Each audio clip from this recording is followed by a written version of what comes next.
You're listening to the Public Health Entrepreneurs Podcast with your host, Dr. Charlotte Huntley. Greetings, everyone, and thank you for joining me on this episode. On this podcast, we explore topics of interest for professionals at the intersection of public health and entrepreneurship. My name is Dr. Charlotte Huntley, and I'm thrilled that you've decided to join me on this episode. I'm a public health entrepreneur with over 25 years of experience in healthcare and in public health, and I've supported many entrepreneurs along the way. I'm excited to support you on this podcast, especially this episode, as I dive into the topic of some commonly used consulting models. This has been emerging. So at the time that I'm recording this, I'm actually this is before our in-person retreat, our mastermind retreat. And I'm preparing to share this topic. We're going to do a deep dive with our attendees at the retreat because I know this is something that the majority of the people in this room who will be joining the retreat are really facing these sort of challenges. What model should they embrace for their business? Sometimes you can start with one model and shift to a different model. So some of the attendees are really trying to embrace that initial model, and some are shifting from the model that they started into a different model. And I know they're having these pain points because in our mastermind group program, I get to know everyone really well in their businesses and watch them grow and transform. It's really exciting. So I'm recording this before our retreat, but by the time you actually hear this episode, we will have already completed our retreat and have returned back home. And I'm expecting some real deep dive conversations because, like I said, I know them really well. We're going to spend some time on this topic and actually working through to help create the model that each individual person needs at this retreat. I'm real excited about this. On this episode, I'm hoping that I can at least present to you some of the commonly used models, share with you some pros and cons, and maybe you will pick the one that resonates with you, the model that you're working with right now, or maybe you haven't embraced a model. And maybe from hearing these examples, you'll decide that one of them sounds a little bit more appealing to you, either where you are right now or where you'd like to be. Okay. So let's dive in. There are 4 examples that I'll share with you. Now, this is not all inclusive, and this expands across the general, I would say, industry of consulting. So, there are all these different niche areas and we're in public health. So you'll have to fill in the gaps in terms of specifically how you serve and how you show up in your business. But we're just talking about specifically consulting models. So the first one I'd like to share with you, which is probably the most familiar, is the solo or independent model. So by definition, a single entrepreneur is operating independently, often specializing in just one specific niche, which I always recommend, especially those that have just gotten started. You need to spend some time in a niche, in an area serving. And often when you start, you are starting by yourself. So as the solo or independent model, you are the consultant, you are operating, you're doing everything. It's just you. So the pros to that is the overhead is very low. You have full control over your business and all the business decisions. There is flexibility in the work arrangements because it's just you. You get to make it fit however it needs to fit for you. And you are directly building relationship with your clients. So those are some of the pros for this model. Now, the cons, I will mention, it is limited capacity for large projects. So you really are very limited in your capacity to take on any large projects because it's just you. You have challenges in scaling your business, and I'll talk about what scaling means.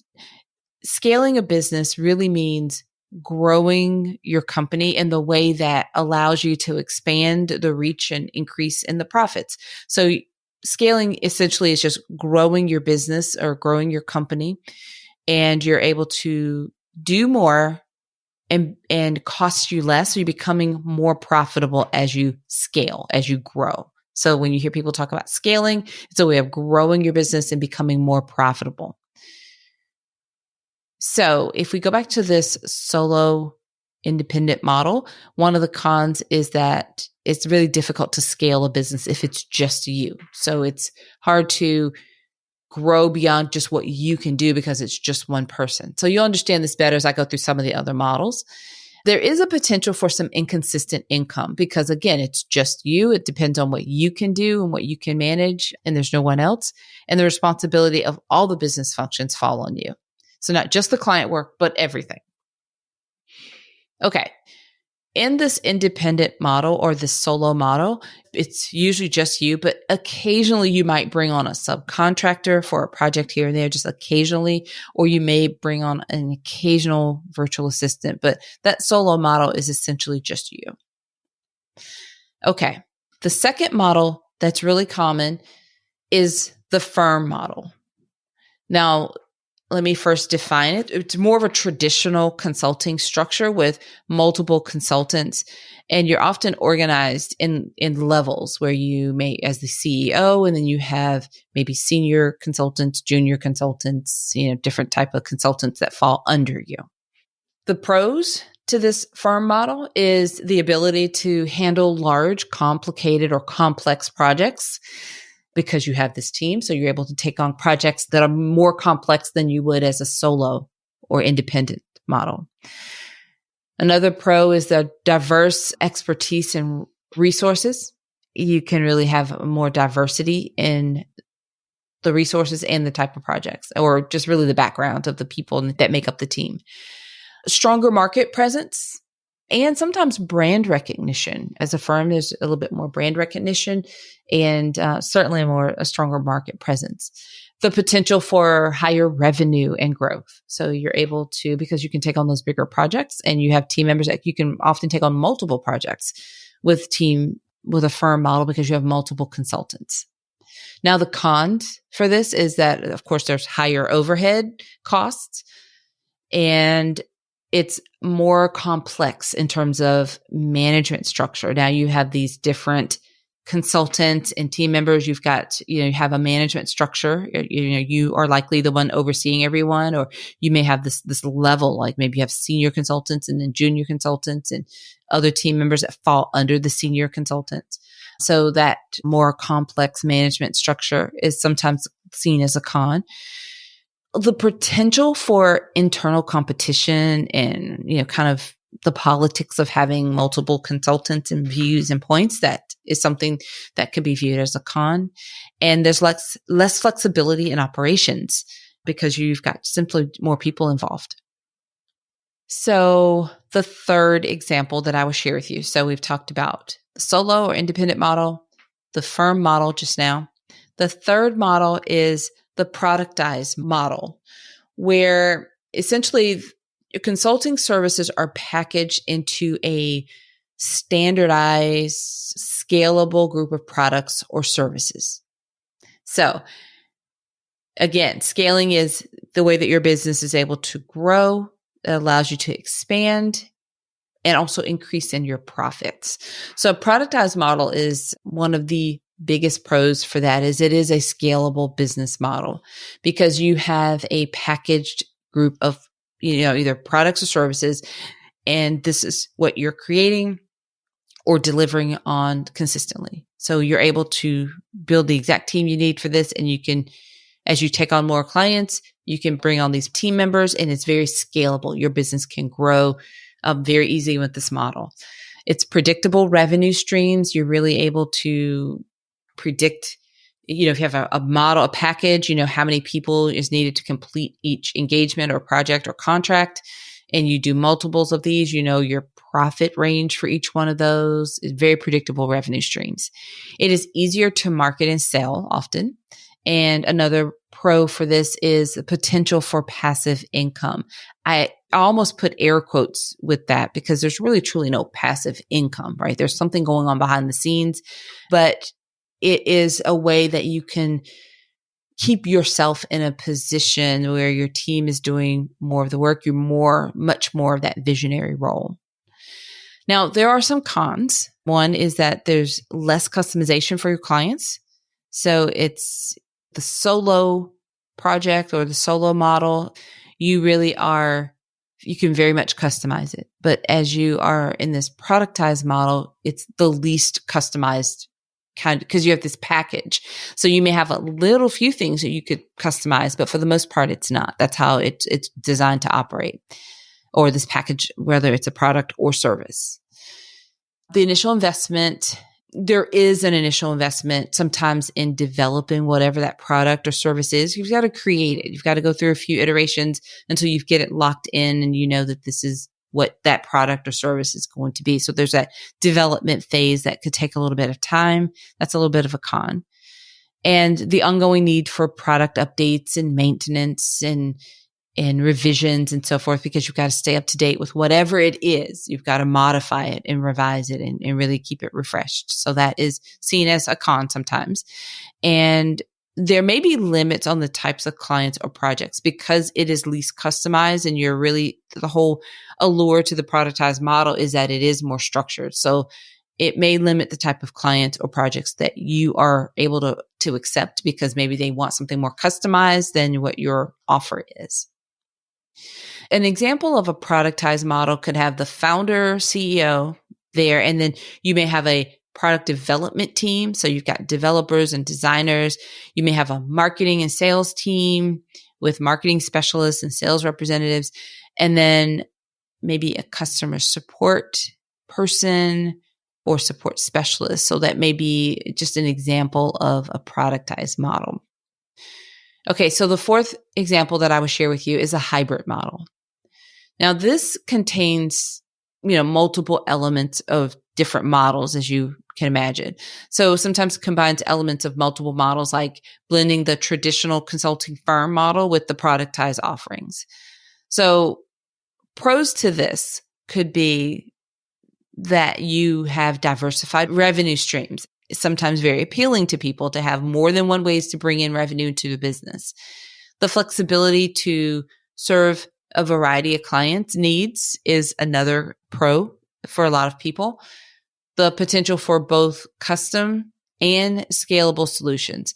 So you can have the more broad, customizable projects that you bring on with a consulting team, and then you can have a scalable, productized part of the business that is served through those scalable solutions. So this is an example of a hybrid type of model where you could have both offerings essentially. Now, another pro here is the ability to leverage strengths across different models. So some parts of, say, the firm model and the productized model, the parts that you think of are the strongest could be blended together to create the hybrid model that would work for you. A con for this is that it is much more complex business structure. There are challenges in balancing different service types. So that's something to definitely keep in mind. This is not something I would recommend for someone early on getting started, because you need to work through something to decide what is, you've got to go through several client examples and products and services and offerings until you find what is really working and where you want to niche down. This is not necessarily where you start. This may be something you evolve to in this hybrid model. But another con here is that potential for brand confusion. So if you're offering too many different things, it can be very confusing to your client, and it requires diverse skill sets and resources. So this is very appealing in the right scenario. I think much more advanced in someone who's been in business for a while, but not necessarily the beginner model that I would recommend. So once again, I talked about the solo or independent model when it's just you, the firm model, which is the traditional consulting structure where it's the CEO or leader and a group of consultants working on various projects. And sometimes it's a hierarchy type of system where you've got senior consultants and then junior consultants under them, and then analysts under the junior consultants and so forth. We talked about the productized model, the one it's very scalable, where you have a structured type of a program, very little customization there, but you deliver with very scalable, very predictable model where this is what we deliver. It's a package or service or products. It's packaged and you offer that to your clients, very standardized. And then the hybrid, which could be a combination of any of those. These are not the only models out there, but these are the most common that we hear about and that you've seen, maybe not knowing that that's what you were seeing. This is also where you've got to be careful, because if you're just sort of mimicking or being inspired by what someone else is doing, you're trying to follow what they're doing, it can be very confusing if you're not sure what their model is. So maybe think more about where you are now. See where do you fall? Are you the independent solo? Do you have a firm? What is your model now? And then also think about where you would like to be and what's appealing to you, and map out a plan to be able to get there. Like I said, I'm looking forward to being with our attendees at the retreat and diving into this with some of them and specifically crafting out and helping them craft out their models. We've got workbooks and drawings, and I'm ready for them. Of course, like I said, by the time you are listening to this, we will have already completed that retreat and it will have already happened. But I imagine this is something that we will continue to talk about in our mastermind group program, which I'm glad you asked about.